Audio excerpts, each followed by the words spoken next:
Hello, boys and girls. You are now listening to the most inconsistent hosting of a podcast ever. You're now listening to... It's not my fault either. Episode, 22? I don't know. I'd have to go back and look. 22 or 21? I'm gonna say 22. I'm gonna say it's 22. This is the 22nd episode. For some reason, I think you're right. Because I'm always right. No, you're not always right, but I think you're right in this case. The Neu Daye Podcast. You going on? Episode 21. 21? So you're wrong. Oh, okay. Sorry. Y'all Donald Trump on me on shit. Won't let me talk. All right. So, it's just been a lazy day for me, man. Yeah, same here. I had yesterday off and I have today off, so... but yeah, I hear you. Oh, man. So let's go ahead and cut to the chase on your best and worst since we last spoke. Well, the worst was last week's Raw. I'll start with that and say that was the worst because after the Raw that we had 2 weeks ago, I was really looking forward to seeing if anything was going to change, but it did not. And last week we got the dumpster fire of a Raw that we got, and the best was actually, and you won't believe I'm going to say this, Smackdown was a really good show this week. Yeah. But here's the thing, Nate. If you've been listening to Peter's Peter Talk Smackdown, there's something that I'm noticing is that Smackdown is becoming Raw B. It's not presenting itself as a SmackDown any longer. The only thing that makes it SmackDown is the fact that it used blue as a theme. That's it. Well, I knew that was going to happen. Like when it moved to USA, you kind of saw the writing on the wall that, and they said there was reports that said that they were going to make it like its own, or they were going to make it seem important again. And they did for the first few weeks, but they've kind of gotten back to the status quo of where SmackDown doesn't really, I mean, it does matter in the sense that it does continue storylines, but it doesn't matter as far as certain things that happen on the show, because most of the things that happen on SmackDown, you've already seen on Raw. So it's kind of continuing that trend in a way. Or the other way around, honestly, because I guess watching Raw watching SmackDown, you would get a bunch of test matches and whatnot. You would get like a match, say Ryback versus, I don't know, so-and-so. And then all of a sudden, they're really good, they'll end up on Raw. Yeah, basically. Like, to see if they won't like botch certain moves. Because one that stood out particular to me was, back in the day, was a match between, I think, Ryback and Titus, the Funkadactyl. What the fuck? The Funkasaurus. Brodus Clay. And they did that match basically to see if he can get him up for the. Was it Brodus Clay? No. It was. I think it was. It was Prince Albert. His Japanese gimmick. Lord Tensai. Yeah. To see he can get him up for the meat, not the meat hook, but the. Why am I drawing a blank today on everything? Shell shock. Yeah, shell shock, and that's all it was.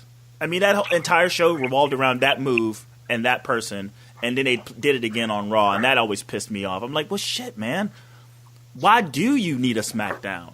It's like whenever – it's funny that you mention that because whenever, like – I remember specifically there was a 6-man tag match that was really, really good. I can't remember who was in the match. And this was before they started doing all the 6-man tag matches and before 6-man tag matches didn't mean anything. But there was a really good 6-man tag match that they did on SmackDown. and then they ended up redoing it on Raw. So that's kind of like where that trend started, to my knowledge. But I can't remember what the match was. But it's just, it's almost like, yes, SmackDown does matter in a sense, but in a sense it also doesn't, because everything that's good on SmackDown still gets repeated on Raw. Yeah, but not so much now. I don't think there's been no crossover so far. If anything, Raw leads up to things that happen on SmackDown. Say like the Sasha Banks, Becky Lynch match storyline, what have you. But so you've been watching SmackDown? Yes, I watch it not live. I watch it on DVR. Okay, and you enjoy it. And you enjoy it now. Yeah, well, I enjoy it as long as I don't watch it live. Okay. That was always the issue for me, is watching SmackDown live, because I felt like it dragged a lot, especially like the tail end of it being on Friday nights, and now that it's on Thursday, it's a lot better. But I prefer to watch it on DVR versus watching it live. Yeah, I mean, I watch it. I always catch it from wrestling.to. Like, it's impossible for me to watch it live, but I'd much rather not watch it live. It's because the commercials get on my nerves more watching the 2 hour than does the 3 hour for some reason. It just wears on me a little thinner, because there's less content, being that there's only 2 hours. So I'm like, you need to eliminate some of these commercials. The commercials happen more often because it's such a short period of time, and that bothers the shit out of me, especially for a taped show. Not going to be able to do it. So I would say my best would be the fact that I've gotten more serious about my T-shirt business. I'm breaking even. I'm not going in the hole. I'm breaking even, and I'd much rather break even than go into the hole. If I stay more and more on top of it, maybe I'll start seeing some revenue. But man, I am balls to the wall. I'm happy with my progress. Also, another good is that, like, I would say tomorrow, or not even tomorrow, I would say Wednesday will mark 3 months me without a cigarette. That's pretty Congratulations. Awesome. Another best for me, and it kind of goes in with a worst as well, so it's a little bit of both. But that Melissa Santos interview that we had for Eyes in the Ring, last Sunday, came off really well, but it was a pain in the ass to set up. And I'm glad it's over, and I'm glad it was well received. I've heard a lot of wrestlers from Lucha Underground have tweeted at me and said you did a really good job. And she wants to come on, and she wants to do some other stuff with us in the future. So there's the opportunity for that, and there's also some other stuff in the works for Eyes on the Ring. That's really cool. Just to be clear, y'all don't have any female correspondents for Eyes on the Ring, do you? Kita. Oh, so she's officially part of the Eyes on the Ring crew now. Yeah, but she doesn't write for us. She is just on the podcast. Okay, so she's available live on Monday nights. So when is it? Sunday night. Sunday. Okay, cool. Yeah. Eyes on the Ring is Sunday nights, and then Wrestling Heads is on Monday night. And Wrestling Heads and Weekly Wrestling Podcast tried to get Melissa Santos before we did, and they didn't have any success. But we got her, and there's a reason why. There's a reason why to that, but I won't get into that on the air. That's fine. But I'm really proud of that interview, and I'm looking forward to hopefully setting up some more interviews, because I got to figure out who else I want to have on the show and see if it's even possible. So who was it? Who was it that set all of that up though? Who's like, hey, let's get Melissa Santos, and then like it was me, and then you did all the legwork and everything. 100%, yes. I haven't listened to the interview yet. I need to check it out. Like I'd imagine soon after I get off this and start setting everything up. Getting this ready to go online. I'm gonna go back and listen to it. I told Melissa on the Eyes in the Ring Twitter, because she because the way I did it is I didn't DM, but I sent tweets to a bunch of wrestlers to see if they were interested in coming on, and if they are interested, they will follow you and then start a conversation via direct message, and that's how I set up the interview with Melissa Santos. And it was pretty much send a message, wait, send a message, wait. So it was really the process of setting up the interview was a pain in the ass, because I'm one of those people that I don't like waiting around. So when I am forced to do that, I get very impatient. Yeah. And she also didn't like the fact that it was a live interview. The show was live, because she said she had a bad experience on a live show. So we just made it so we didn't take calls. And a lot of people were pissed off because of that. But we had her, I told her, I said, the show's 3 hours. We will only probably keep you for 30 minutes. The interview itself ended up being an hour long. Yeah, I mean, it never works out the way you intended. Yeah. And at the same time, if any of your listeners, I think, will catch a little attitude, it's like, come on, man, this is our first time. It's just a simple request. If there's one time you don't get to talk to her, it'd be this time. If she's going to be on again, you get your opportunity. Well, Phil, if we have her in the future, we're not going to take phone calls, and there's a reason why. Oh, okay. So that's just the way I decided to do it. For that particular podcast, because if we took phone calls, she probably wouldn't have done the interview. Oh, so with us not taking phone calls, that's why we did it that way, because like I said, she was really uncomfortable with the live aspect of the show and the fact that anybody could call in and say anything. Yeah. Oh, yeah. Of course. So let's. I don't have too much of a bad. I mean, other than the fact that the past 3 weeks have been total shits for me for one of many reasons. I'm just going to go ahead and say that, like, yeah, just Mondays haven't been working out for me, and that's my worst sense. Do you have a worst quickly so we can go ahead and get into a conversation on the wrestling news? Well, the worst was setting up that Melissa Santos Okay. interview, because it was a nightmare. Okay. And if I'm going to be doing this going forward as far as setting up interviews and stuff, I hope it's not as bad as this one. Oh, no. It's always going to be tough. Yeah, I know. It's always going to be tough. Well, it was funny because, like, it wouldn't have been that big of a deal. But, like, I've got a graphics guy that I had he made a graphic to promote this interview. And the picture that we used of Melissa Santos wasn't apparently approved. So then we had all these ads out all over Twitter and Facebook and everything. We had to pull them, and then we had to get the advertisement remade with a pre-approved image. Wow. So that was another pain in the ass. Well, it's little things. And I'm not. And if any of your listeners or if any of our listeners think I'm bad-mouthing Melissa Santos, that's not it at all. I had a great experience with Melissa.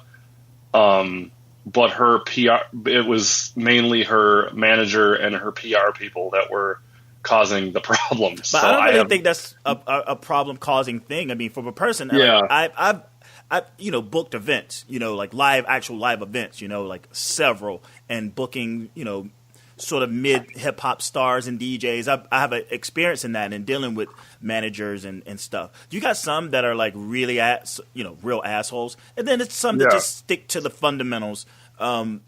It's nothing worse than an artist being caught blindsided, a celebrity. And, things like approved images and not wanting to be blindsided by live phone calls and stuff like that. I don't see that as a problem, especially when you have to protect your image. You have to protect yourself, and I can't look at that as a means to, like.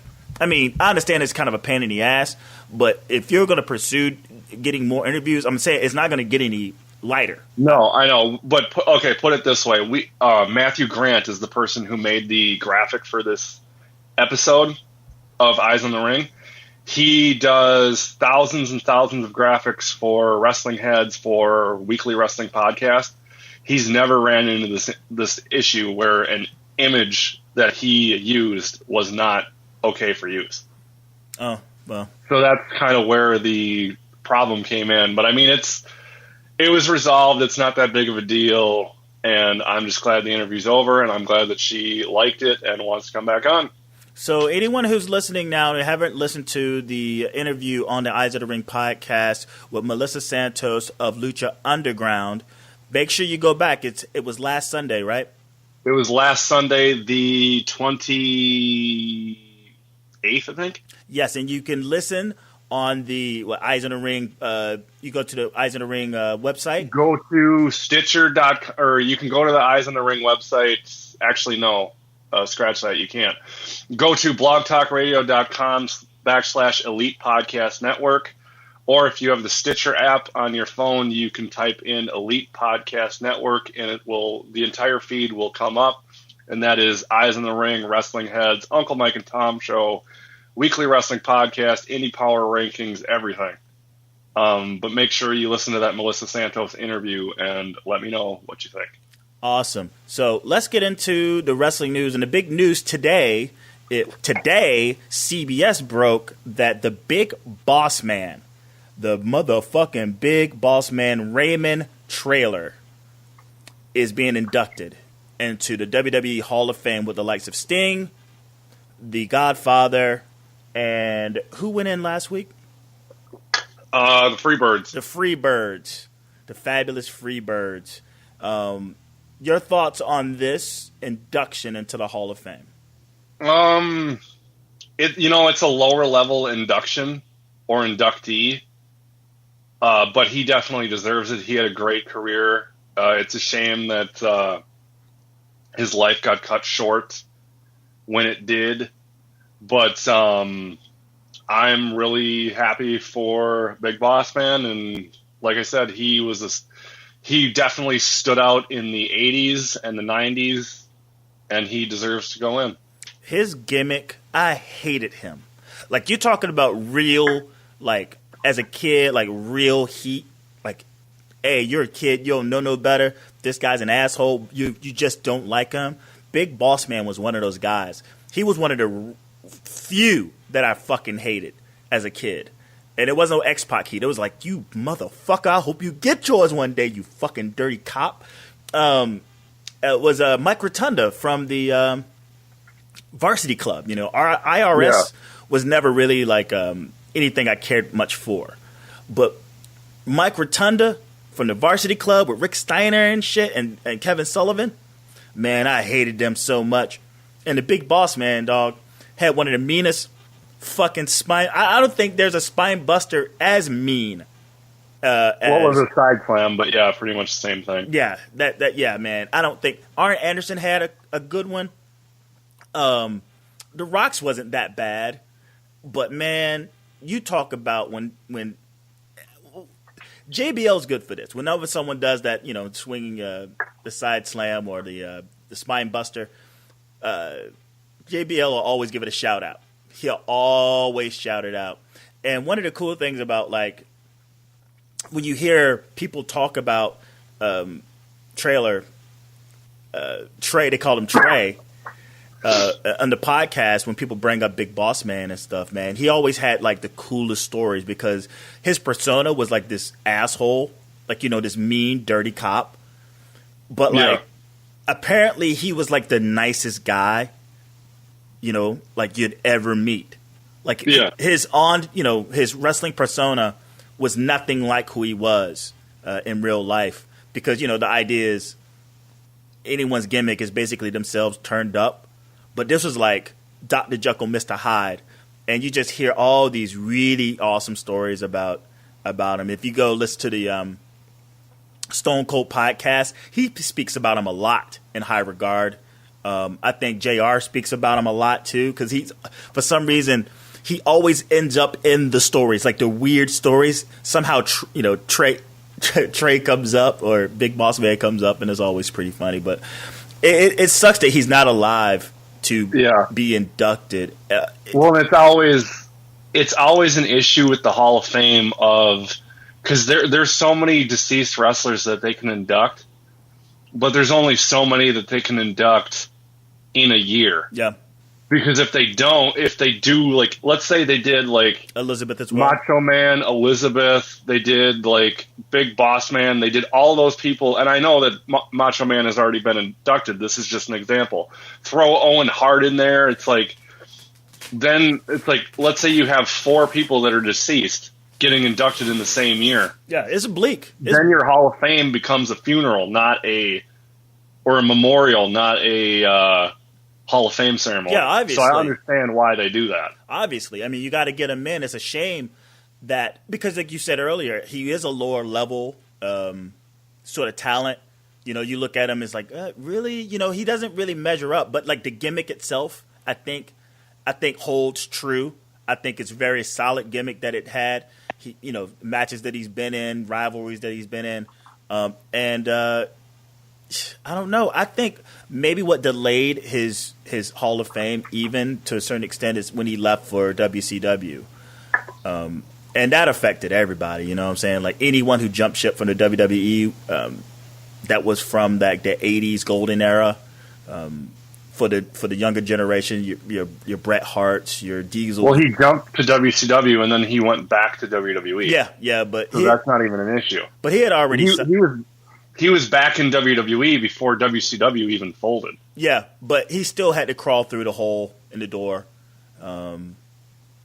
It wasn't like all peachy keen when he came back, in good gracious. I mean, I imagine he got rib after rib after rib. And, I mean, his push wasn't as exactly great when he came back either. So it's just that whole idea of jumping ship at that time. And Vince McMahon is a very petty man, a very extremely petty man. He would open up the door, but you would have to crawl through the chute to get back in his good graces. And I'm trying to think of one wrestler that jumped ship outside of, say, Hogan, that came back to WWE. That was in good graces. I would say the 1, 2, 3 kid. I mean, X-Pac. He came back and in good graces, but man, that's a very short list of people that just left in general. But yeah, that's the first news. One thing I want to get into before we delve too much into the WWE talk. Are you familiar with a wrestler by the name of Hayabusa? I just heard the news today. Okay. So you know what happened. I believe he was 43. Super young. He was super young, but he was paralyzed in a match back in 2001. I actually watched that footage live as it happened, or not live as it happened, but a few days after it happened. A botched swan? What is it? A botched swan? A botched flip? It was a botched moonsault. It wasn't botched. What happened was the rope broke. Oh. And he landed on his head and broke his neck. And that, if you watch the footage closely, I mean, you can find it online, and it's very grainy footage. I'll take your word for it. I've seen it probably 100 times, and I'm not trying to sound like I'm a masochist or like like seeing it happen. It's just seeing it that many times was beyond my control, because at a time I was with a television show who one of the directors decided to play it 1 million times on the show that we were on. So that's why I saw it that many times, but very uneasy to watch. And then of course, a few years prior to his death, he got out of his wheelchair in a very, I guess, heartwarming moment. I don't know what the word would be for it, but he walked to the ring with a cane and assistance and got in the ring and was able to do something. But it was just cool to see a guy who had been paralyzed for so long. And it's like, you have to not have a heart in order to watch something like that and not feel something. So it's really cool to see. He was a guy who, when FMW was big, prior to the revival, everybody wanted to see. That was the tape trading days. you couldn't go on the internet and find whatever you wanted now. I mean, now you can because there's streaming services like crazy. WWE Network, New Japan World, TNA, I think even has one to some extent. Beyond Wrestling, Smash Wrestling, all of them have it. But this was before the era we're in now, where if you wanted to see a guy, you had to trade tapes, meaning you had to mail them back and forth. So you had to put it in an envelope. We know those good old days, but like, I heard about this news from the Solid Monster today. Now I'm not sure who this guy is. Again, I'm very new to the Japanese wrestling product, but it seemed this guy had a stronghold. He was a big superstar, and when it happened, it was like a huge news. It hit, just, I would say, as much as, say, a Daniel Bryan retirement because of his concussions and stuff. Yeah. But you talk about the rope breaking, like that doesn't happen. How the fuck does that happen? That happens all the time where ropes break. That's why wrestlers, when they run the ropes, they're taught how to do it a certain way. And they have to, if you notice, their arm always grabs the rope in case it breaks. Because if they don't grab the rope, if they just went into the rope back first without any support and it broke, they'd be fucked. Yeah, but I've never seen it. I've never seen a rope break. And then you have when you talk about him landing on his head and being paralyzed. When I heard that, because I heard it on the Solid Monster, I was listening today to the Solid Monster from last Sunday, from yesterday. All I could think was Brock Lesnar, and him, and when he had his botched shooting star press, and he landed on his head, and what could have actually happened to him, his life could have been completely different if that would have went any worse than it already did, because he got fucked up. But man, you hear stories like this, and it could have been a lot worse. And for the listeners who are not familiar with Hayabusa, go to the WWE Network after the show is over and search his name. He wrestled, I believe he teamed with, there's a pay-per-view, I think it was Heatwave 98, where it was him and Jinsei Shinzaki, otherwise known as Hakushi, taking on Rob Van Dam and Sabu. Very good match. I could be wrong with one of the participants. I know that RVD and Sabu were in. I know Hayabusa was in it. Is this WWE? No, this is ECW, but it's Heatwave 1998. Okay. Go watch that match. For anybody who is unfamiliar with Hayabusa, the guy was very botchy, but he was also very innovative, and it's hard to deny his spot in wrestling and in wrestling history.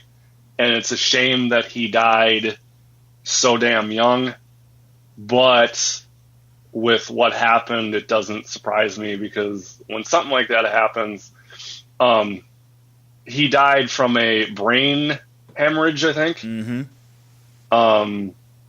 So, and it might have had something to do with breaking his neck and landing on his head the way he did so many years later, or just all the bumps and bruises that he took over the years. But the head trauma. I mean, I would just, if that bump to his head was as bad as it was, then when you're talking about today's, head injury and CTI and just things of that nature, man, ain't no telling how much he's probably outlasted.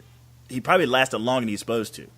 Yeah. What you think definitely. about? Even in other news, like with head trauma and all that. So I was listening to, I think yesterday I was listening to Wade Keller interview with Mick Foley. Which is a good interview, by the way. If you haven't listened to it yet, go to the PW Torch, and it's Wade Keller interview with, and he talks about, news came up that Big Daddy Cool Diesel, Kevin Nash, he's donating, when he dies, he's donating his brain for CTE. And his spine as well. Yeah, for CTI research. CTE? CTE research. I think that's, That's a tough pill to swallow, when you start talking about, what you're going to do with your brain in a very head-involved sport. There's a lot of head trauma. You look at what just happened with our entire last podcast was almost about, this new wrestling reality and people coming to grips with future diagnosis with their brains and how things are going to be completely different. It's some scary shit. So, you want to talk WWE or what? Yeah, let's get into it. So, what did you think of last week's show? Last week's Raw? Yep. Like I said earlier, I was really looking forward to it. And, if you take the Raw from 2 weeks ago, really, really good show. I had some issues with it near the end because at the 9 o'clock hour, it kind of fell off and just seemed like a normal show, and I was just waiting for it to be over. But the first 2 hours were really, really good. This past Monday's show, as a follow-up to that, was the drizzling shit. But I only think it was just one thing that was missing, honestly. I think the fact that they kept Shane off TV was a big mistake. Well, and now, the one thing I didn't like about last week's Raw, Undertaker came out, he walked to the ring, and he did one thing that barely took a minute, and then he walked back up the ramp and was not seen. And that is from what I have heard, his only appearance on Raw until WrestleMania. You will not see him until WrestleMania now. Well, here's the thing. For that to be his one and done appearance on Monday Night Raw was a complete waste. But it's not about him. The storyline has nothing to do with Undertaker whatsoever. So there's no real reason for him to come by. This is all up. This is the fucking. It is the McMahon storyline, and it's a shame that the Undertaker is used as sort of like a working part to it or something. But it's not at all the focus to the storyline at all. So why does he even need to be there, honestly? Tonight, depending on if you believe what you read on the internet, things could get really interesting in Chicago. Well, we'll see. Chicago gets on my nerves. If you believe what John Cena said via Twitter, and if you believe into that hype, because there's a possibility that Undertaker and Shane is not the match that we're going to see in Levi's Stadium in Houston, Texas, or Dallas, Texas. That's what I kind of said on Peter and Jake Talks Wrestling. This is what episode 80. I said that, and I was like, I just don't see him in the ring. And then it looks like he's going to be in there, but I don't know. It's one of those storylines. I'll say this honestly. I think as soon as he said that The Undertaker was going to be facing Shane McMahon, and I just said, you know what? I'm just going to kick my feet up and not try to play, Mr. Clairvoyant here. I'm just going to wait till this play out so I don't look like, someone put a foot in their mouth. I think it's going to be a compelling story nevertheless. Whether it's Shane versus Undertaker, the storyline with the McMahons seemed pretty interesting, but I think it's a shame that the McMahons have to be the major storyline. Well, I would say McMahon Helmsley storyline moving into WrestleMania, and the biggest, I guess what they are calling the biggest WrestleMania, being that it's 120 seats they need to fill up. That is surrounded by. They're not even going to sell out 100. Oh no, I know, I understand that, but the point is it's slated to be the biggest, and because of that, even if without the injuries, I still believe that Vince and Stephanie and Triple H was going to make that show about them, and that's the story I'm sticking with. It's a shame because you got all this talent, right? That need their moment, that need their time, that have the things surrounded by them, but the McMahons are marks for themselves. And, the good thing about Shane showing up and him getting that pop is that people were hungry to have him back. But then the negative part of it is the fact that because the pop was so big, it reassured that the McMahons are still a big draw, if not the biggest draw in the company. And I just go like, ugh. I hope they can put it to bed real soon, because I'm sick of the authority, and just sort of go along with like how the company moves forward, rather than the tension within the family or the authority faction moving forward with the WWE. I'm so sick of it. Yeah, we all are, because we thought that once that Survivor Series match happened, where Sting made his debut, that the authority was going to be null and void. That match was really, really good, but it didn't mean anything almost, like, not even 2 weeks later. So how long? And we still have the authority, and that's the problem, and we need to get to the point where we're done with the authority, because the authority's been going on now, come this August, 3 years. Yeah, that's when Randy Orton hit the fucking... That's when Triple H hit the pedigree on Daniel Bryan. Correct. Oh, God. 3 fucking years. 3 years. And plus, I see that belt in the possession of Triple H, not as much as that he has the belt, as much as the belt to me is almost damn near in abeyance, once you think about it. Triple H with the belt, I don't really see him as world champion. I just see him as like, okay, no one deserves to have the belt but me. There was a maybe like 3 or 4 weeks ago, there was a shot in back with Stephanie McMahon, and I'm not sure who she was talking to. Maybe it was Roman Reigns, maybe it was somebody, I don't know. But the belt was in like a glass case, right? Yeah. And I was like, man, that kind of eats me up, It's like, wait a minute, why is this belt in a case? As if no one owns it. Oh, right, Triple H owns it, meaning that no one's good enough to have it right now. And the way that everything's working out is that he's leaving as Roman Reigns is leaving as the WWE champ. But before we get to that, we got Roadblock. And one of the things, something about that. Yeah, and one of the things that bothered me about last week, the one thing that really got on my nerves, is that you got the Cerebral Assassin. This is Triple H, the Cerebral Assassin. I spoke about this last Wednesday. How the fuck can the Cerebral Assassin get suckered into a title defense from a guy who's the lunatic fringe, a guy who's, had a fucking TV blow up in his face, someone who fucking got tossed into a damn ambulance because of his stupidity? Like, what are you doing? This guy is out working you right now in terms of like intelligence and sucking you in. You're supposed to be the Cerebral Assassin. Please, I'm being all kayfabe right now. How does that happen?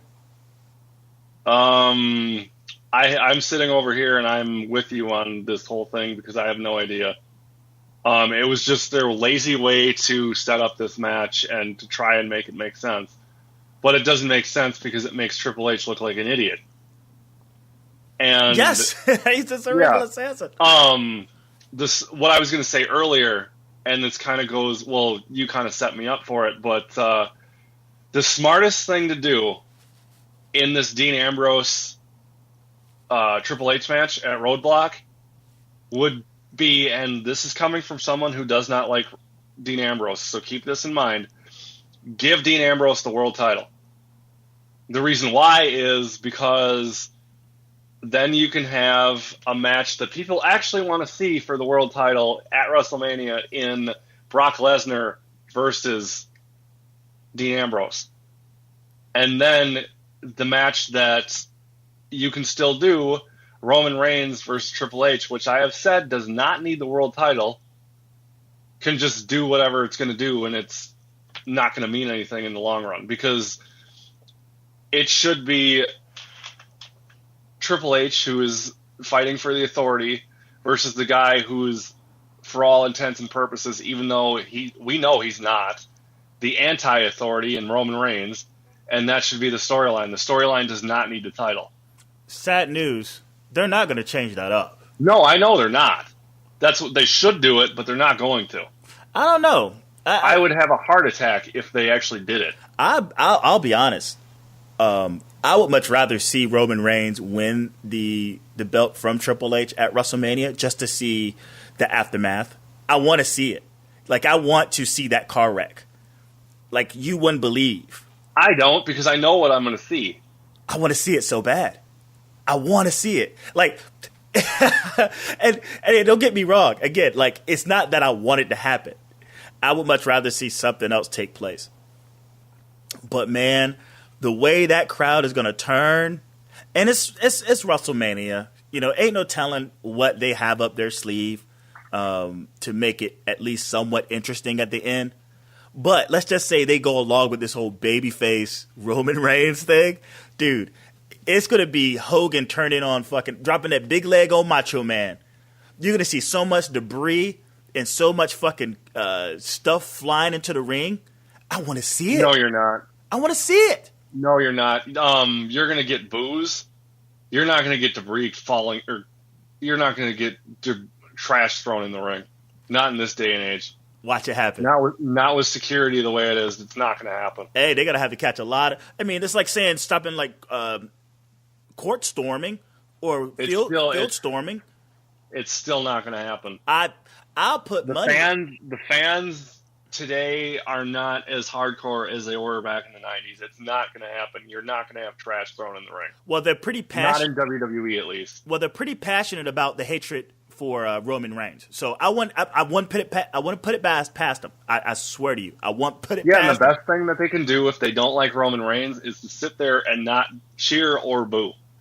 The worst thing a wrestler can do, or the worst reaction a wrestler can get, is no reaction whatsoever. And if they want to send that message, that's the way you do it. And another thing too, how okay, so Dean Ambrose suckers Triple H into a title match. Doesn't that null and void everything? The triple threat match and the Royal Rumble? Like, this guy got tossed out at the end, so he doesn't deserve a title shot. He got another title shot in the triple threat match. He loses that, and now he still gets a title shot. Explain to me how that works.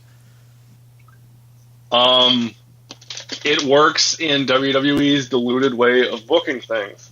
But to the fan who's sitting here, like me and you, who are talking about it right now, it doesn't make any sense because he already lost. Twice.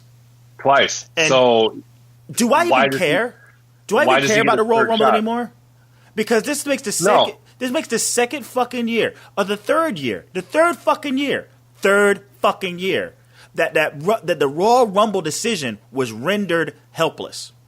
But you knew it was going to happen this year, and if you didn't, and I'm not by saying this, I'm not saying you're stupid, but I'm saying that anybody who didn't see that coming is stupid, because with the belt on the line, you knew something like that was going to happen. Or not with the belt on the line, but with the belt being defended in the Royal Rumble. You knew that Roman Reigns wasn't winning, and you knew that something was going to happen. But the point I'm making is, well, Dean Ambrose didn't win it.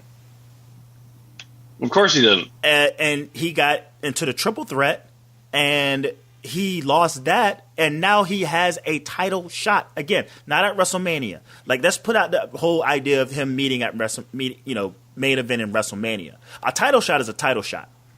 You know what I'm saying? And he doesn't deserve a title shot. The reason why he is getting a title shot, I think, is because he did not get pinned in the triple threat. What are you talking about? He did get pinned. No, he didn't. The triple threat, Roman Reigns pinned Dean Ambrose, man. Let me think.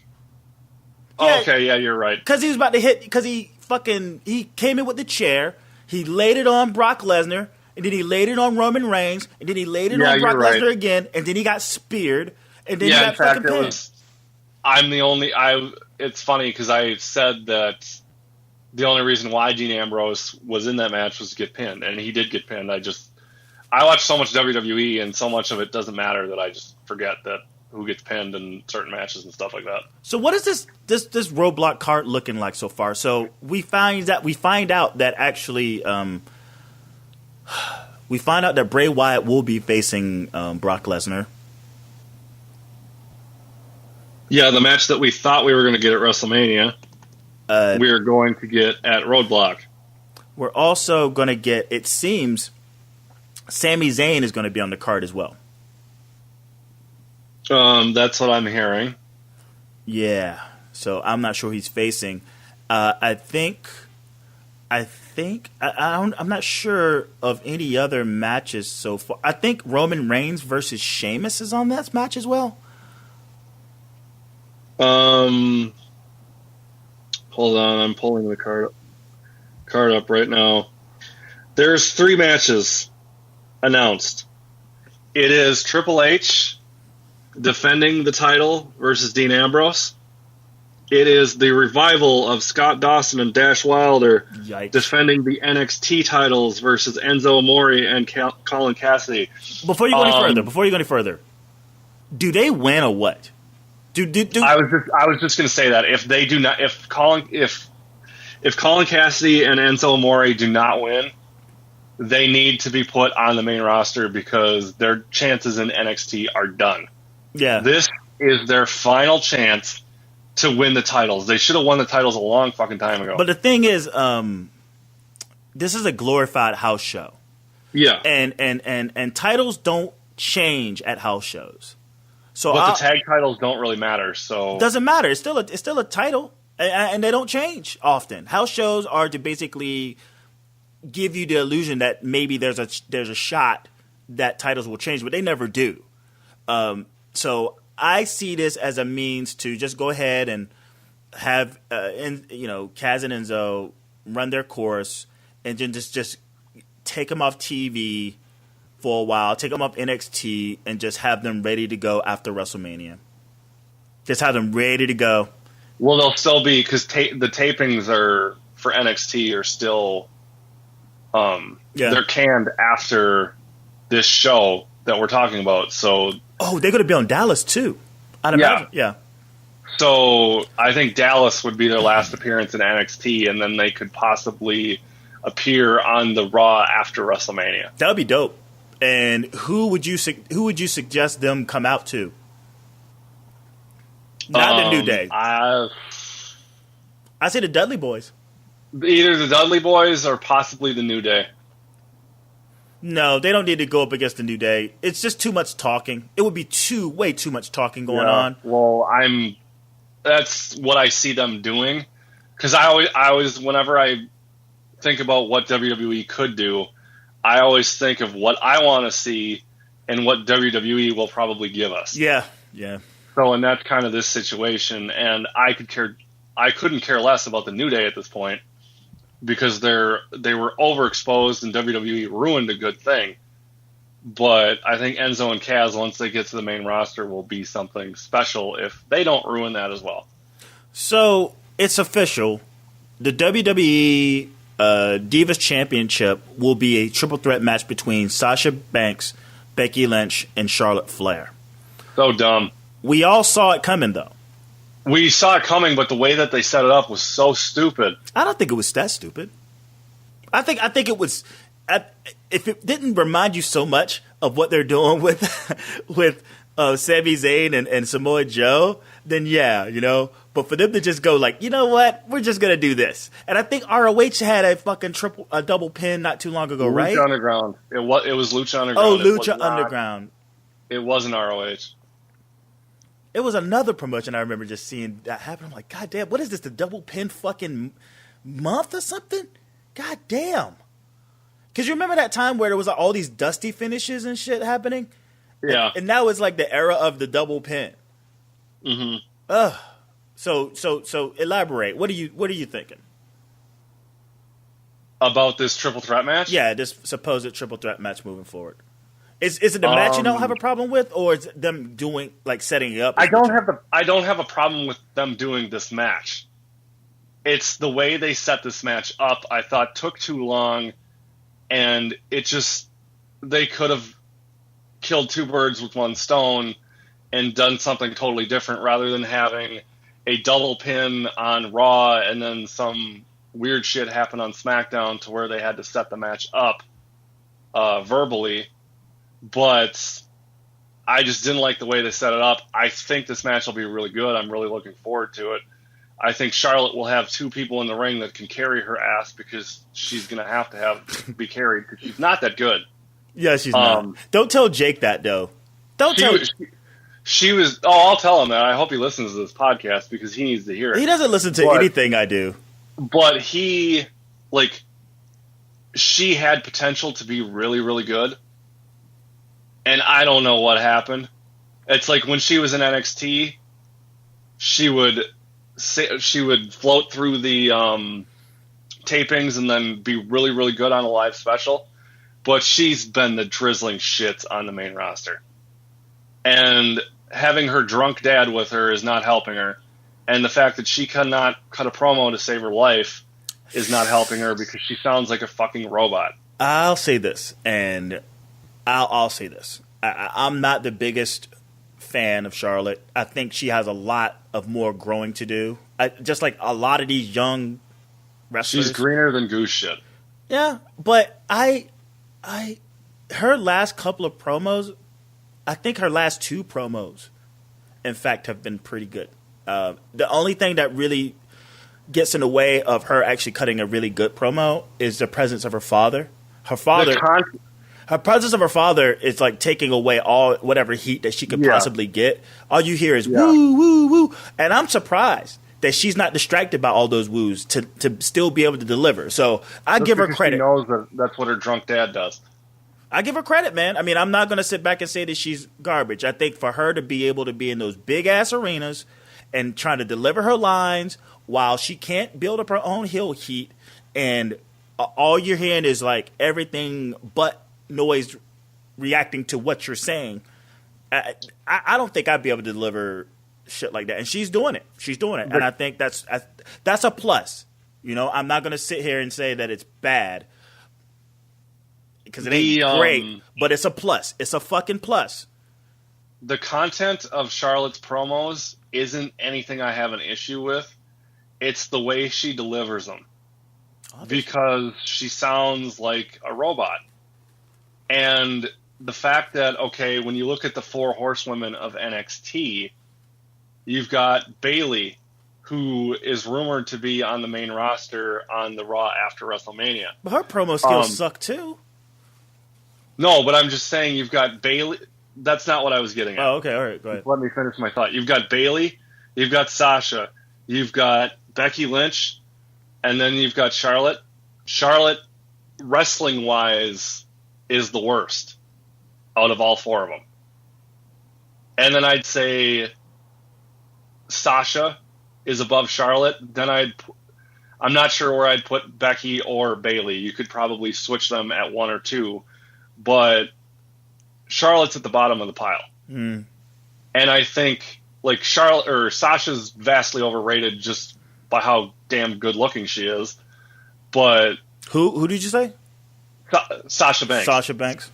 Yeah, she's a good wrestler, but she's not as great as people think she is because they're blinded by how good she looks. Nah, I mean I see some real talent there, man. She's not...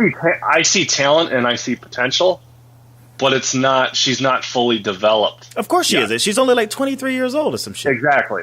But she has room to improve, but she's still miles ahead of Charlotte. Yeah. Is the point that I was making. But I think once you get Bayley up on the main roster, I think the women's division is going to be in really good hands. It's going to be interesting to see what they do down in NXT. Before we get back to that, finish out the roster that's already up for Roadblock. The last match is Brock Lesnar with Paul Heyman versus Bray Wyatt with the Wyatt family. So that's all they have. Where are you at? The Wikipedia? Huh? What's that? I'm on Wikipedia. Yeah. I think Roman Reigns. I think until they had to do that surgery for his like nasal stuff, He was scheduled to face Sheamus. Yeah. This is weird because the Triple H Dean Ambrose match we talked about earlier, but neither of those guys can afford to lose that match. And Brock Lesnar versus Bray Wyatt, neither of those guys can afford to lose that match either. I'm sorry. I'm gonna let you finish, but I think Bray Wyatt can. Bray Wyatt could take a loss by now. No, I disagree. We're over. I swear to God, I'm completely over the idea of protecting Bray Wyatt. He's lost the only 2 big wins that he has under his belt is a best out of 3 versus Dean Ambrose, and that ended with an ambulance match, and a Daniel Bryan match. That's it. Like, you know what I'm saying? Well, and that cage match with John Cena at Extreme Rules. I'm talking about like a feud that just ended. You know, like a feud. Oh, okay. Like he's not successful. I mean, he's probably one of the biggest stars in the past, say, 4 or 5 years that's had the big matches that's never won. You know, you make them look. I don't know. I mean, it's one or two ways to look at this, because in today's wrestling, realm, everyone has to win, right? When I was growing up, the heels always lost the big matches. They would always look good on they were there, but the whole point was to put the baby face over, right? So now with Bray Wyatt, I don't know why it should be any different. You know, like they build him up to make, and they build him up and they build him up, and then they put him in the ring with a baby face, whether it's SummerSlam or Wrestle fucking Mania or Survivor Series, I don't know. And he loses. That's the point, right? Mm-hmm. So why should it be any different now? Because, he's got great promo skills and stuff like that. Getting old. And they are getting old, but his message means nothing if he can't win a match. That's my main issue, and it always has been since day one with Bray Wyatt. Obviously, but I mean, who would you have him beat? Like, you know what I'm saying? Oh, he should have beat the Undertaker?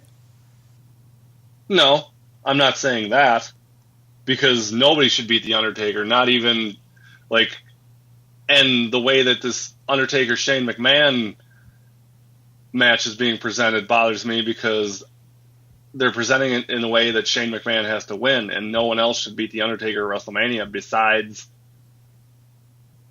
Brock Lesnar at 30. But that's a completely different issue. But he should have lost to Brock.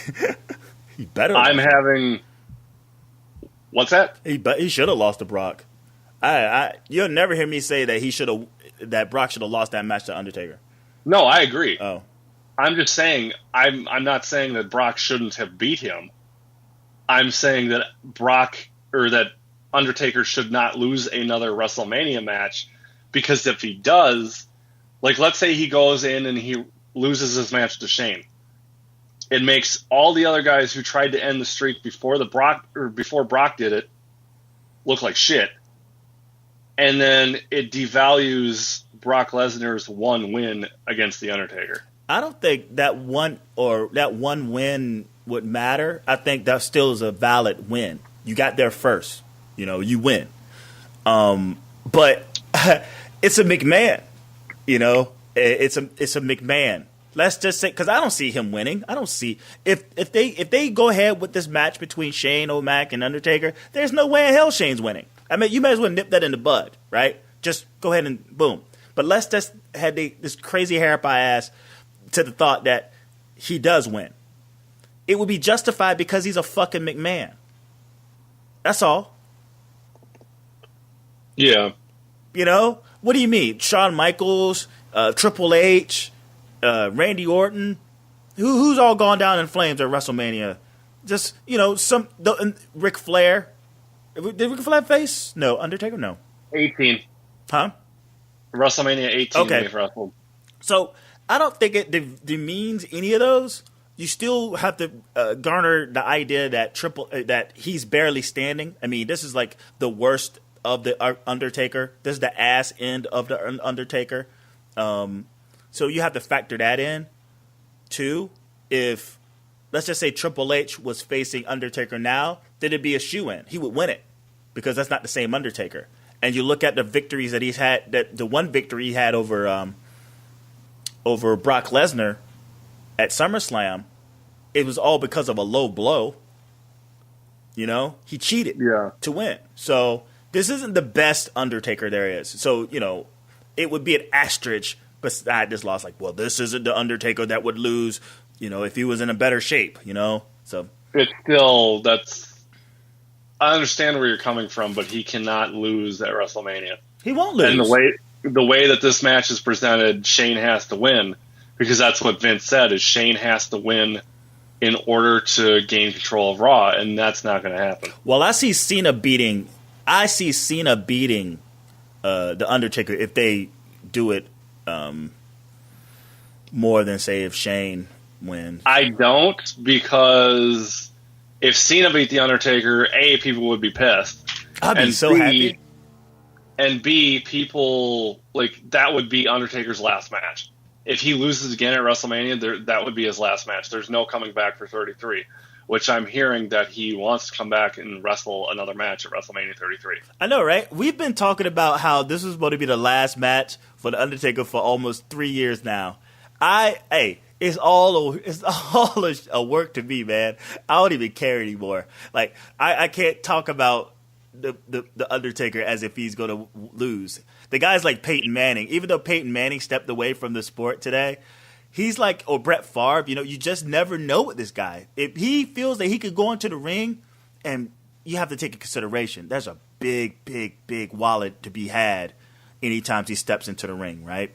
And I see him as a person like, I ain't turning down that money. You crazy? They're going to offer me this amount of money for a match? Fuck yeah, I'm going to fight. Fuck yeah, I'm going to wrestle.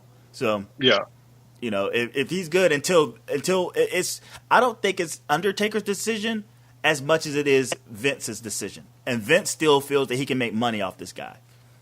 Sure. Yeah. So, this Sami Zayn thing, is he? Do you know who he'd be probably facing? I'm looking at this thing right now. I'm on Wrestling Rumors. You're talking about at WrestleMania? No. At Roadblock. I don't think Sami Zayn's wrestling at Roadblock. Well, he's scheduled for it. I have no idea.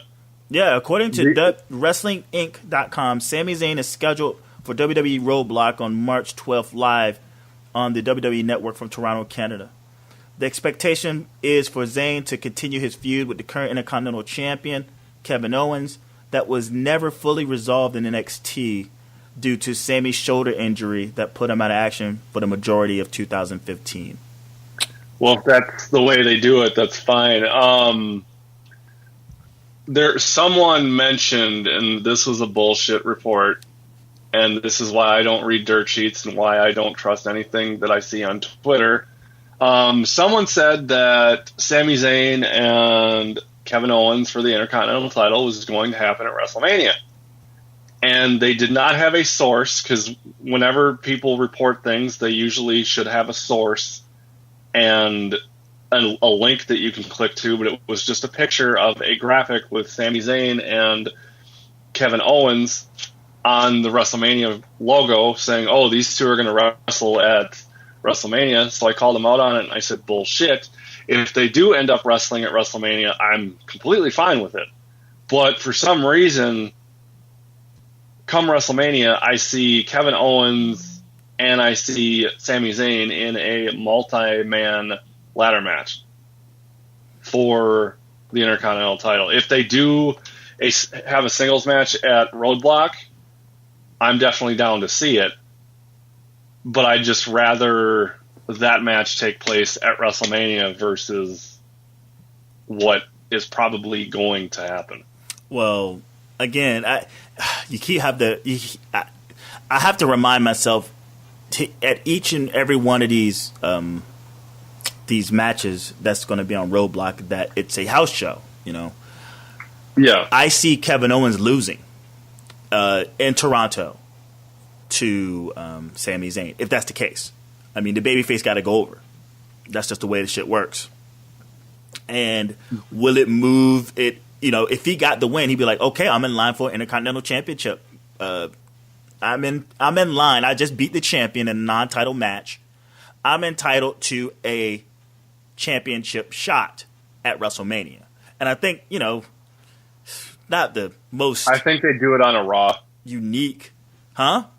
I think if Sami Zayn beats Kevin Owens in Toronto, yeah, I think they do that match on Raw for the title. I don't think they're going to do it at WrestleMania because WWE, for some reason, doesn't like giving the fans what they want, and that's what we want. I'm sorry, man, but, like, ain't much happening for a fucking 4-hour show so far. Oh, I agree. I agree 100%. Something needs to be there. I just don't think it's going to be Kevin Owens versus Sami Zayn. The rumor I keep hearing is Kevin Owens versus The Big Show.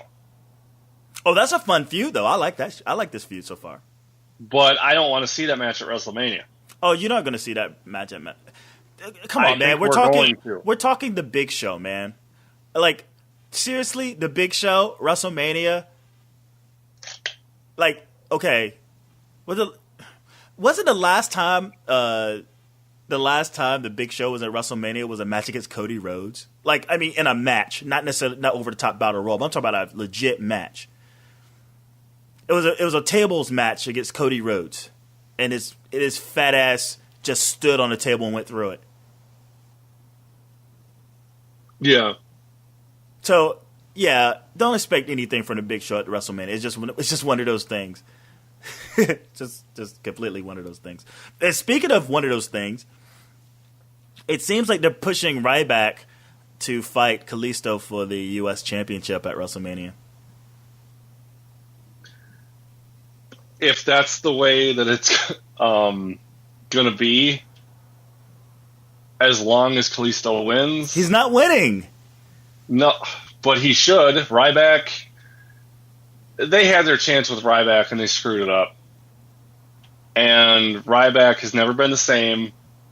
And I couldn't care less about Ryback at this point. And he winning the U.S. title is a small consolation prize for what could have happened years and years ago had they done that right. I don't know.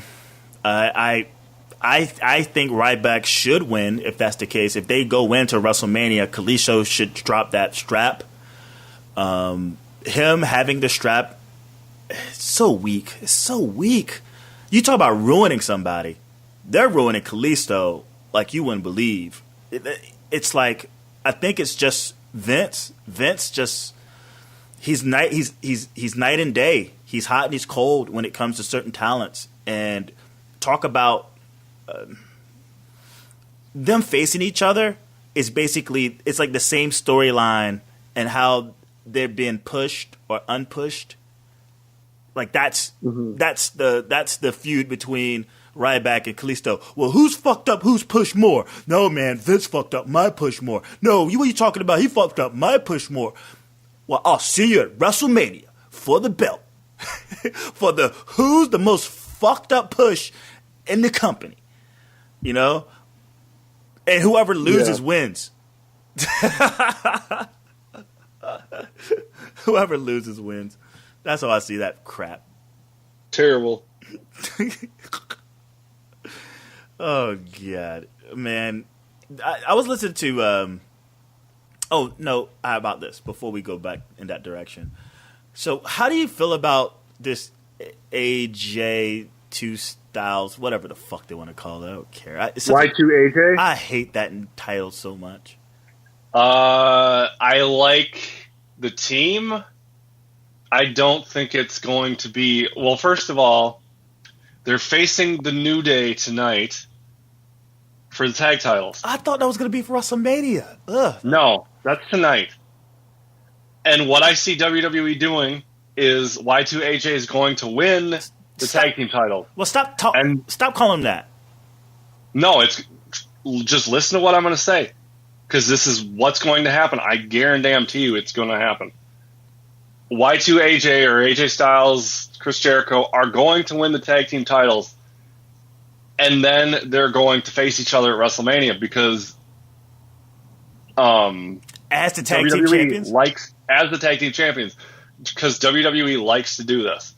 Or option B is Y2J turns on AJ in the match, New Day retains, and then they set up a fourth unneeded match for WrestleMania. I see AJ turning on and Y2J. Yeah, I see AJ. AJ turning on Jericho. If that's the case. Either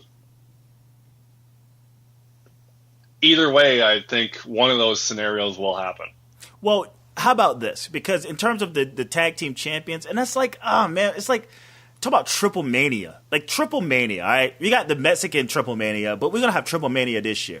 We're gonna have like 4-3, triple threats, some shit, right? And I feel like this is going to be the League of Nations, the Wyatt family, and the New Day are going to face each other, and it's not going to be for the belts. I think it's just going to be just a match between the three. Oh, I mean, what are your thoughts? If it's a match just between the three without the belts, it's pointless. You think it's but having the belts in the match the belts don't mean anything, so it's pointless either way. So it moves from it moves from a triple threat or even a four-way to basically just a triple threat. Basically a 6-man tag. So it'd be like, I hope not, Kofi, Big E, Strowman or Rowan with Harper, and Rusev, and it would be Rusev and ADR, or Sheamus, for that matter. It'd be one of the two. Oh no! Just thinking about it makes my head hurt. Either a 6-man or a triple threat tag team match for the belt. Yeah. Something like that, because like WrestleMania 30, they did the 4-way for the tag titles. I can't remember what they did last year for the tag titles, but it wouldn't be out of the realm of possibility to throw a multi-team tag match on the card for WrestleMania, because they always do it. Because they realize that, everybody wants to get a payday, and everybody wants to get a payday for WrestleMania, so they throw as many people on the card as possible. Yeah, of course. But they're not getting that same payday they used to get, so which is really, because of the network. Really fucking weird. All right, so we got like 15 more minutes until I'm gonna shut this thing down, right? So I'm gonna go over some things, and we can do rapid fire. Okay, this is the first rapid fire of the New Daye podcast. Okay, so I'm gonna bring up topics, and you're gonna give a quick thought, and then we're going to move on to the next one. I'm going to do like 4 of them, okay? Okay. All right. It starts off with Mick Foley, interview he did with Wade Keller. He talks about him wanting so bad to write for the Divas. Apparently, Vince McMahon and Mick Foley have been on bad terms over the past couple of weeks, and they've squashed it. And Vince McMahon came to him. It's like he wants you more involved. Word through Kevin Dunn. He wants him more involved. And it seems that Mick Foley, if he's going to come back to the WWE and be an active member of the company, he wants to write for the Divas. I don't think it would really change anything. You don't think so? No. Because what could he offer for the Divas that's not being offered already? I don't know what leg up he has that the current writers don't have. Oh, maybe because he's a wrestler? Maybe because he knows how to write storylines? Maybe he But it's a different situation, because Mick Foley is a male. He would be writing for female wrestlers with a female audience. Are you serious? I just don't think it would translate well. You really think that when you're talking about the Divas, it's only a female audience? It's mostly us dudes talking about the shit more than I hear about females talking about it. Well, yeah, but, like, women have their, like, if they watch wrestling, if they're not just casual, if they're not just like, oh, Roman Reigns or, oh, John Cena, they have their people that they like. Yeah, of course. So I don't know if Mick Foley, who's never written anything, would really be that good at being a writer for Divas or whatever. I mean, look at what Dewey Foley, he was supposed to be a writer. No, he's a writer's assistant. Yeah, so he's a writer assistant. So Thank God he's not a writer. So he's getting coffee and donuts. Yeah, his ideas were stupid. No, but he hasn't had any input at all. He's getting donuts. Yeah. You know what I'm saying? Thank God. Yeah, he's getting someone their paper. You know, he's cleaning up the desk of the writers. Like, that's a writer's assistant. So Dewey is not doing anything in terms of anything as of now. And it's going to be a while. You know, if he's going to be a lifer and he wants to do that shit, I wouldn't see any influence by Dewey for the next 5, 6, 7 years. Just learn the business and keep getting the breakfast. And he's not even like a point of discussion when it comes to creative. But as for Mick Foley, he's written. He has books. He writes books.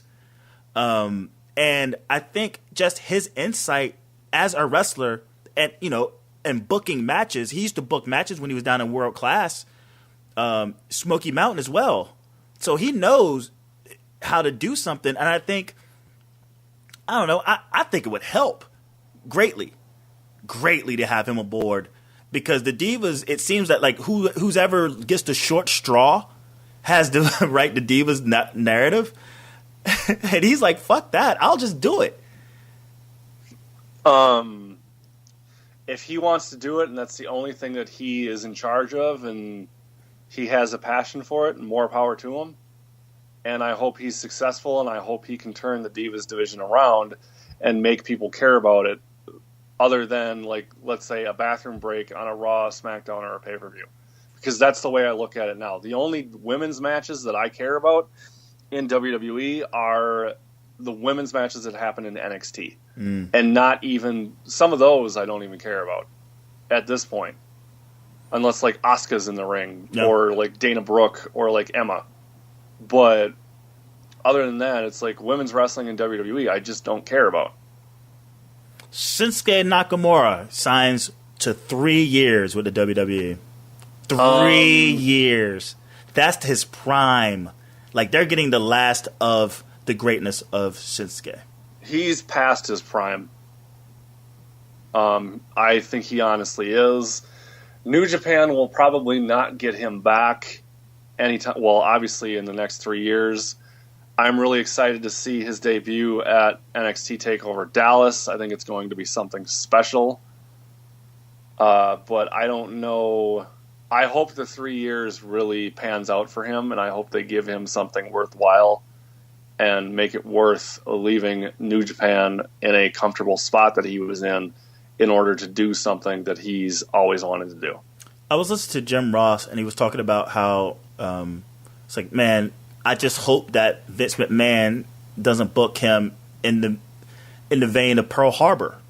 One of the things that, Jim Ross was talking about is like, look, in the war room and what we're trying to figure out what we're going to do with these gimmicks and stuff, the powers that be still think that America hates Japanese people, that we still are upset about Pearl Harbor. So any and every time we try to book like a Japanese character, that we have to make him a heel. We have to book him to something that's that like really makes Japanese people look bad, because apparently we're still mad about Pearl Harbor. And if he says, if you can't mess this up, that's the only way you can mess up this. If you decide to throw a gimmick on him and bring up the fact that, we're still angry at Pearl Harbor, then he doesn't stand a chance. He doesn't stand a chance. And I go, man, he makes a valid point, and I hope they don't go that route. My only thing is, and I do say, like, what is he, he's in his late 30s. He is, I believe, 36. Oh man, that's a great time. That's when you hit your stride. I think that age, between 35, 36, is when you hit your stride as a wrestler. You get your best years out of those years, going to 40, 41. You know what I'm saying? And they just signed him up for like a good chunk of that. He's 36. Yeah. How long does he stay? Ooh, that's crazy. How long does he stay in NXT? Give or take, I'm going to say about a month. Okay. Yeah. I hope so. I think I've said this I know I've said it on Eyes on the Ring. I might have said it here too. But Shinsuke Nakamura, he's 36 years old. They can't screw around with him in NXT for too long. Have him learn the style, or the difference in style, learn where the cameras are, learn all the fundamentals of WWE production and everything, and then once he knows that, get him on the main roster. Get him there. You can't waste time with this guy. Who's his first opponent on the main roster? Kevin Owens.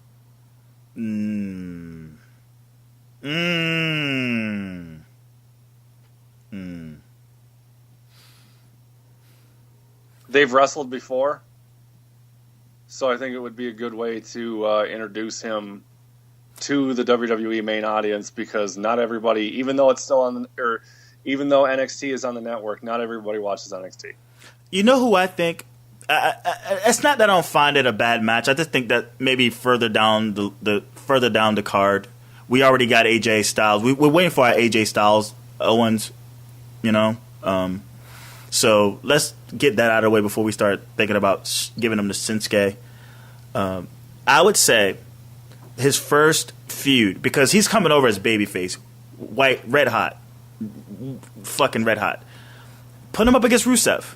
I think a Rusev Nakamura feud would. Ooh, that would be awesome. I think that would be really. You're not being facetious, are you? Huh? You're not being facetious, are you? No, I'm dead serious. Oh, okay. Amazing. Yeah. I really like that idea. Yeah, I think the athleticism between the two.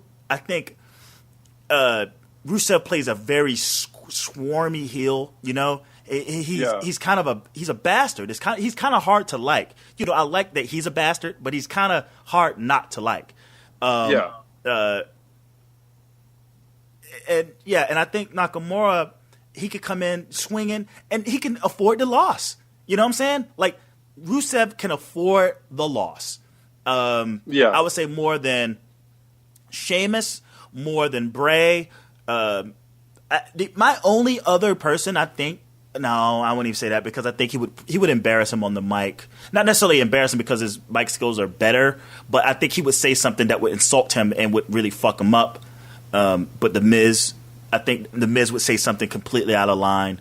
If they put him with The Miz, I'm giving up on it, because that's what The Miz I can't take seriously. He is a joke, and they did it with him and AJ Styles, where they put AJ Styles with The Miz. I don't understand it. I don't understand the hard-on that Vince has for The Miz. I honestly don't. Because Miz is his I think Miz is kind of his credibility assassin.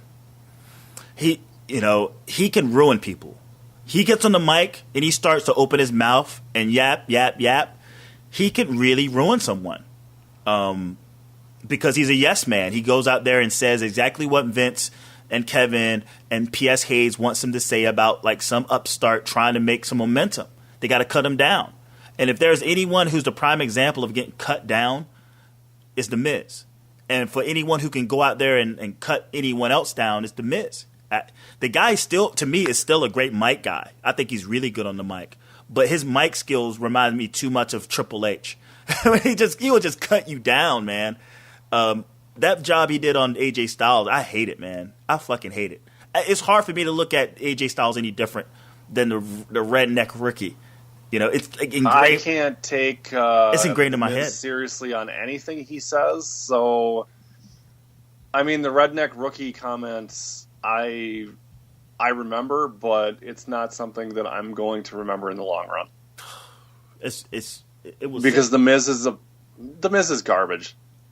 See, I'm a big Miz fan. That's the thing. I'm a Miz fan. I've always been a Miz fan, and he's trash. I'm still a fan. I just think that why? What makes you a fan? He entertains me for some reason. He's never been that type. He's never been that person that I was like, oh, let me turn away. Let me. Dude gets X-Pac heat from me.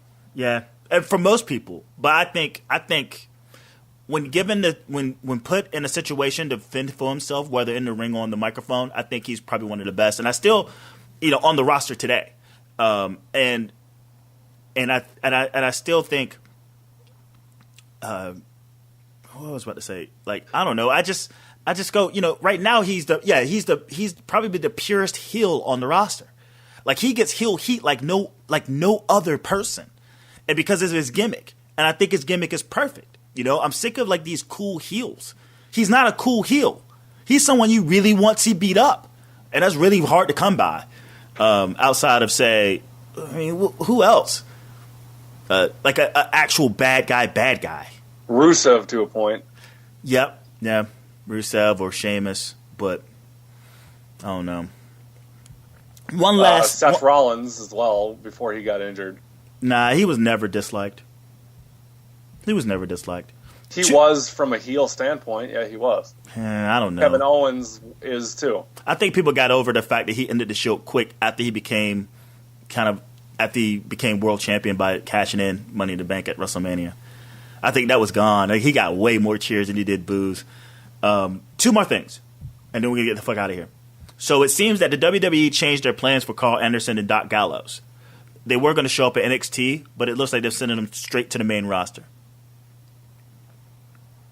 Okay. I think that's a mistake. Carl Anderson has never been in the WWE. He needs to learn the style, even if it's for like a month, like Shinsuke. Like I said with Shinsuke, and then Doc Gallows needs to kind of do the same thing, where he's gonna be on NXT for a little bit to get used to the style again. I have an old saying. The best way to learn how to drive a stick is in 5 o'clock traffic. I say throw them out there. I say put them out there. Fuck it. If they fail, then you knock them off, right? I don't think they're doomed for failure if they go straight to it. I mean, since NXT, anyone that signed to the WWE went to the main roster, right? Yeah. So I don't see what would be. You mean before NXT? Yeah, before NXT. No, that's not true. I mean, OVW. They would go through FCW. I get it, but like FCW or OVW wasn't put out there as like this brand that got exposure, right? Well, you could still watch it, but it didn't get the same exposure of today's NXT product at all. That's because the WWE Network wasn't a thing. Yeah, and they didn't have much faith in the people that were actually on those minor league cards. Like, they just didn't have faith in them. They would pick one guy out of that. And now, it's an entire program. It's selling out arenas, in the States and the UK and Germany and shit, like, who'd have thought? But yeah, I say just put them on up. Just bring them on up. I wish they didn't. I hope that one match in Dallas for Nakamura is only that one match. I say put his ass on the main roster too. And the one thing, they start him off with Rusev, but at some point we could get that Nakamura fucking Cesaro match. You could take my money. One more thing. Fuck Braun Strowman, right? Yep. Yeah, fuck him? Yep. Okay. That concludes episode 21 of the Neu Daye Podcast. We didn't even get to introduce ourselves at the beginning, so if you've gotten this far, I'm Peter. And I'm Nathan. And yeah, we're the Neu Daye Podcast. His last name is Newman. My last name is Day. That's why we're called the Neu Daye Podcast. Thank you so much. We'll be back next week, y'all. We'll be back next week. Unless some dumb happen again. But I like to think moving forward, everything's clear. You're going to get unless you're not able to make it, Nathan. But we're gonna continue on our path to become the greatest, most consistent podcast in the universe. Feel the power. Is there any plugs you want to put in before we go? I'll just mention you can go to eyesinthering.com, read my ROH reviews, go to wrestlingheads.com, read my lucha reviews. I'm doing a lucha match of the week for wrestlingheads.com. This past week was Dragon Lee versus Kamatachi from CMLL. Go watch that match. It's amazing. 4crwrestling.com is where my ROH reviews go as well. So if you want to go there and read them, you can. Of course, follow me at Headliner5. Follow Eyes on the Ring at Eyes on the Ring. Ty will be tweeting Raw tonight from the Eyes on the Ring account. I will be on my own account. Then, if you want a T-shirt for Eyes on the Ring, you can go to darts.spreadshirt.com. Pick yourself up a shirt. Support the brand. Go to Stitcher.com. Search Elite Podcast Network and find all our shows. And go to blogtalkradio.com/Elite Podcast Network and listen to our shows. And let me know what you think. Is that it? That, I believe, is pretty much it. You sure? I'm positive. All right. And you can find him on Twitter at Headliner5. I think I said that in the beginning. And you can find him on Twitter at Headliner5. The number 5. The number 5. So, we didn't even get to talk about Raw tonight, but it's in Chicago. Shane McMahon, you expecting a good show or no? It's going to be, it might not be a good show, but it's going to be an interesting show. Fuck Chicago. I'm so sick of them. Yeah. Those marks have a hard-on for themselves more than I think any wrestling crowd that I've ever fucking seen. Yeah. No, I'm with you on that one. Get over your fucking self, Chicago. Please. I think you could just have... You don't even need in-ring talent. You don't need just have an empty ring and just have a crowd of fucking Chicago guys like screaming and yelling for themselves. Like, what the fuck them? I think it was NXT this last Wednesday. This kind of reminded me of, or you saying an empty ring, kind of reminded me of something that happened on NXT where there was a match going on. Before it even started, the crowd started chanting, "This is awesome." Shut up. Don't be surprised if that happens tonight on Raw in Chicago, because Chicago fans are the stupidest fans ever. Look, a headlock. It used to be, I used to get excited when they went to Chicago. Now it's just annoying. Yeah. Chinlock, this is awesome. Yeah, pretty much. I used to get really excited when when a wrestling show would go to Chicago. In fact, I went to WrestleMania 22 in Chicago. So I've been in the atmosphere. I know what it's about. But ever since CM Punk left, that elitism, it's become extremely annoying. Yeah. And I hate Chicago fans with a passion. And I don't care if you're from Chicago and you're listening to this. They're not. Because you need to hear it. Most of our fans are in Australia and Eastern Europe. We got. Are you serious? Yeah. We got a lot of listeners from Australia, from India, and from Eastern Europe. We get some listeners from the States, but the ones that are outspoken that you hear about is they're from India or Australia. Is that for this podcast in particular, or just the whole brand? Whole brand in general. Like, when I look at the stats of who's listening to what, it's in India and in Australia. That's weird. It's great. I mean, outside of there's a couple of guys, Oscar Wilson, Music Destination, and what the hell is his name? Juggernaut. Like they're outspoken fans of what I do and of all the podcasts put together. And speaking of which, tonight after Raw, I'm utilizing. I got the Wirecast, so moving forward, my Peter's Raw recaps will be live. Moving forward, because it's a YouTube only thing anyway. So I'm just going to stream live. So after the show, be sure to tune in to go to the YouTube page, Peter and Jake Talks Wrestling Central, and and I'll be streaming, talking about WWE tonight from Chicago. I'll probably be on Shake Them Ropes tonight or VOW Live. As it's I'm not called, talking to you. I will check that out later. I wasn't talking to you. And also, Peter and Jake Talks Wrestling. We are going to be episode 82 this week. There's also Peter Talks Smackdown. I just celebrated a year of reviewing. It's been a year I've been reviewing Smackdown, man. Congratulations. Crazy shit. And if you want to find me, you can find me at PJTW Central. You can also find me Ellen Japanese, LINJAPANESC. That's my SoundCloud. That's my Instagram. That's even my Snapchat. So, is there anything else I'm missing out on? No, other than say this every Monday. I'm done with my plugs. Man, last week's plugs for Shake Them Ropes was fucking hilarious. He get like the one guy that has like I guess he has the smaller voice. He's like the comedian. What's his name? Jeff Hawkins. And then he goes, what's the other guy's name? Rob McCarran. Rob McCarran. He's like, Rob McCarran, you got anything you want to plug? He's like, nope, I'm good. Yeah, he always does that. Nope, I'm good. It's bye. Funny 'cause they always end their show. Like I'll be listening to it, and then they'll just end their show out of nowhere.